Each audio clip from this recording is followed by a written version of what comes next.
কে যেন জিজ্ঞেস করলো আমাকে? হ্যাঁ, আমি নুন দিয়ে পান্তা খেয়েছি কিনা? আরে আমি জেলের ছেলে, আমার নিঃশ্বাসে প্রশ্বাসে নুন রয়েছে। স্যার 1 কেজি টমেটোর দাম কত জানেন? বলুন তো, লবণ কত করে কিলো? নুন দিয়ে পান্তা ভাত খেয়েছেন?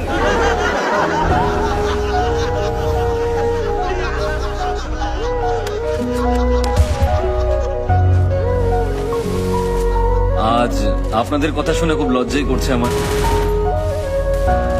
সত্যি কথা বলতে 1 কিলো টমেটোর দাম আমি জানি না। টমেটোর দাম জানে না, নেতা হতে এসেছেন? এই স্যারকে টমেটোটা চিনিয়ে দে না। স্যার একবার এই টমেটোটা দেখে নিন। আরে এই এই এই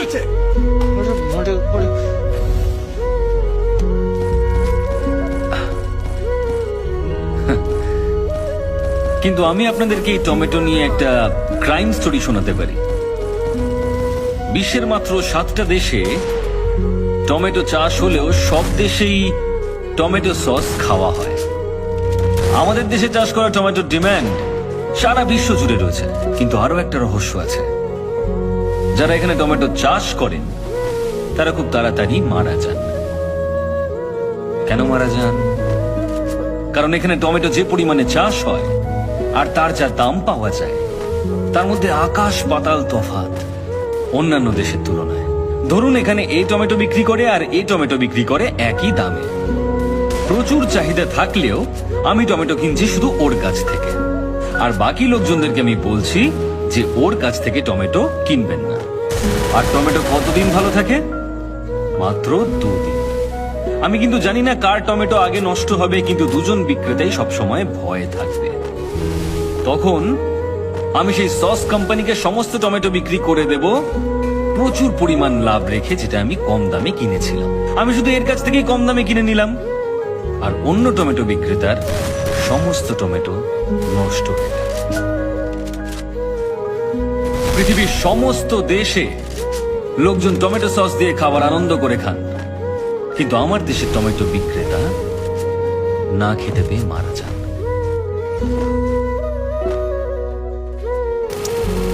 তাই পরের বার যদি আমাকে আপনারা টমেটো ছুঁড়তে চান, তাহলে দয়া করে ওই টমেটো বিক্রেতাদের কথা মনে রাখবেন।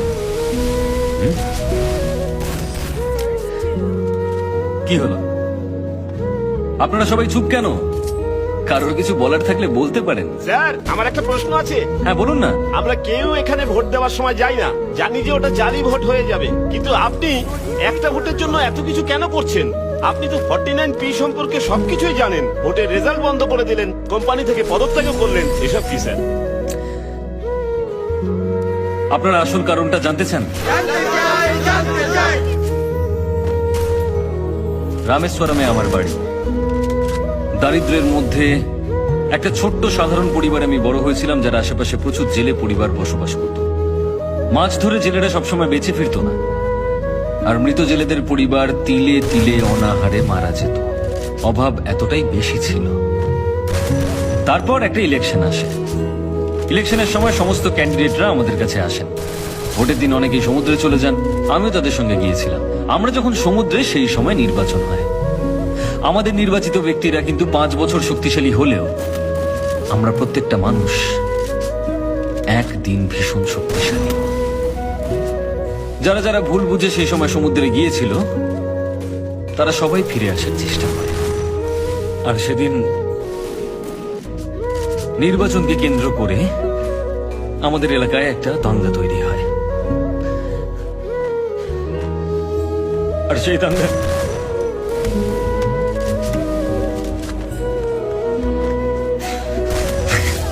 দাঙ্গায় আমার বাবার সঙ্গে 13 জন মানুষ মারা যায়।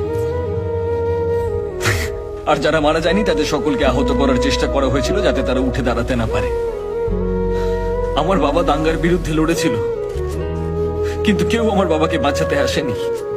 একটা মানুষ মারা যাওয়ার পর তার সমস্ত অন্ত্যেষ্টিক্রিয়া করার জন্য 2000 টাকা খরচ হয়, আর জেলেদের 2 বছর লাগে ওই 2000 টাকা কামাতে। সুতরাং মৃতের শরীর নিয়ে এসো, আর সেটাকে সমুদ্রে ছুঁড়ে ফেলে দাও। আমার বাবাকেও আমি মারা যাওয়ার পর সমুদ্রে ছুঁড়ে ফেলেছি। শুনেছি সমুদ্রে মৃতের অস্থি বিসর্জন করা হয়, কিন্তু আমি আমার বাবাকে করেছি। যে নির্বাচনে জিতেছিল সে কিন্তু কিচ্ছু করেনি। জেলেদেরকে বাঁচানোর জন্য আমার মা সংগঠন তৈরি করেন, জেলের বাচ্চাদেরকে পড়ানোর জন্য স্কুল তৈরি করেন, সবকিছু তৈরি করেন। অনেক বাচ্চাদেরকে শিক্ষিত করেছেন আমার মা, অনেককে। সেদিন দেশের সমস্ত নিউজ চ্যানেল থেকে ইন্টারভিউ নিতে এসেছিল আমার। আমি যে দেশেই থাকি না কেন, যেভাবেই থাকি না কেন, আমি ফিরে আসি নির্বাচনের দিন।